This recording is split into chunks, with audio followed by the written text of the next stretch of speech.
Hello students, எல்லோரும் எப்படி இருக்கீங்க? நல்லா இருக்கீங்களா? ஸோ இந்த வீடியோவில் உங்களுக்கு எக்ஸாமினேஷன் டிப்ஸ் தான் நான் கொடுக்க போகிறேன். ஃபர்ஸ்ட் ஆஃப் ஆல், நீங்கள் 1 இயராக படிச்சிருக்கீங்க, சரியா? அதனால் நீங்கள் படித்தது தான் வரும், படிக்காததெல்லாம் எதுவும் வராது. ஸோ நீங்கள் படித்தது தான் வரும். ஸோ அந்த டென்ஷன் உங்களுக்கு வேண்டாம். அண்ட் தென் டைம் மேனேஜ்மெண்ட்டுங்கிறது ரொம்ப ரொம்ப முக்கியம்.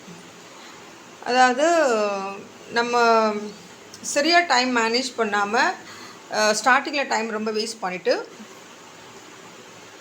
அதுக்கப்புறம் கடைசியில் வந்து ரொம்ப ஃபாஸ்ட்டாக எழுதி சரியாக கொஷின்ஸை ப்ரெசென்ட் பண்ணாமல் இருக்கக்கூடாது. ஸோ அதனால் சொல்கிறேன், உங்களுக்கு தெரிஞ்ச கொஷினை ப்ராப்பராக எழுதலையே அப்படின்ட்டு ஃபீல் பண்ணிவிட்டு நீங்கள் வரக்கூடாதுல்ல, அதுக்காக சொல்கிறேன்.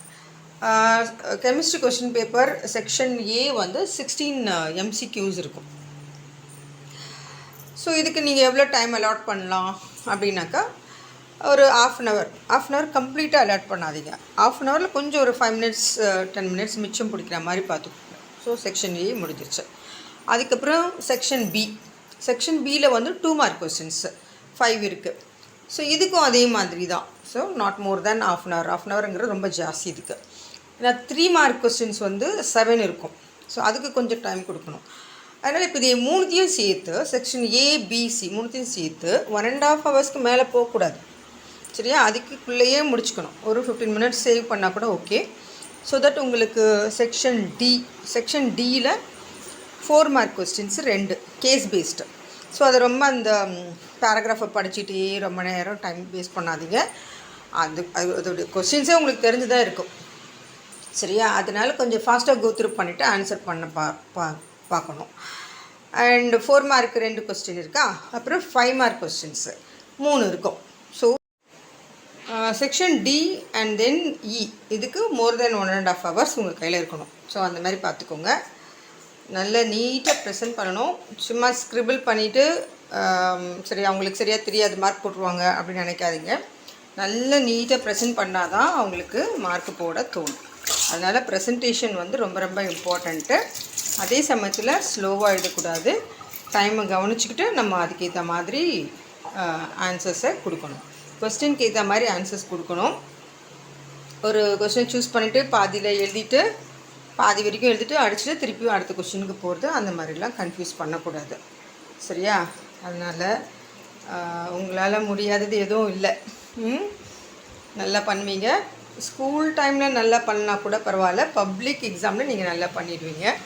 ஸோ கான்ஃபிடெண்ட்டாக நீங்கள் வந்து உங்கள் எக்ஸாம்ஸை ஃபேஸ் பண்ணுங்கள், சரியா? All the very best. நல்லா பண்ணுவீங்க, எதையும் விடாதீங்க. ஸோ விட்டுட்டு வர வேண்டாம். ஸோ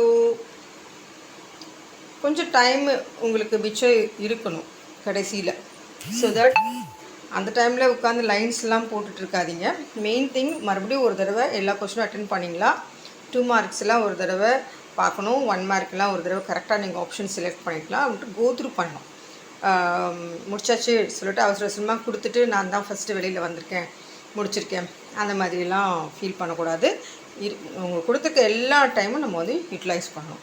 ஸோ அந்தளவுக்கு நீங்கள் வந்து டைம் மேனேஜ் பண்ணிவிட்டு நல்ல புத்திசாலித்தனமாக ப்ராப்பராக யோசித்து ஆன்சர்ஸ் எல்லாம் நீங்கள் வந்து கொடுக்கணும். ஒரு முக்கியமான விஷயம், நம்ம கொஸ்டின்ஸ்க்கெல்லாம் ஆன்சர் பண்ணுற அந்த அவசரத்தில் கொஸ்டின் நம்பரை நம்ம வந்து ப்ராப்பராக போட மாட்டோம்.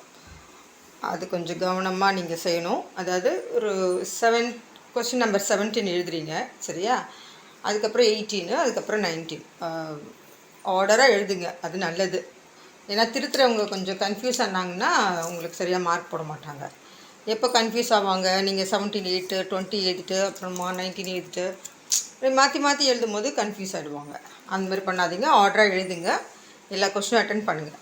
இப்போ 17 எழுதிட்டு அப்புறம் 18 எழுதிட்டு 19 எழுதும் போது இந்த 18 வந்து நீங்கள் சரியாக போடலன்னா அந்த 18 கொஸ்டினுக்குரிய அந்த ஆன்சர் சரியாக கவனிக்காமல் அவங்க வந்து உங்களுக்கு மார்க் போடாமல் விடுறதுக்கு வாய்ப்பு இருக்குது. அதனால் அந்த கொஸ்டின் நம்பரை நல்லா லெஜிபிளாக போடுங்க, நல்லா ப்ராப்பராக போட்டு அதை ஒரு சர்க்கிளோ இல்லை ஏதாவது நல்லா அவங்களுக்கு தெரிகிற மாதிரி நீங்கள் வந்து அந்த கொஸ்டின் நம்பரை போடுங்க.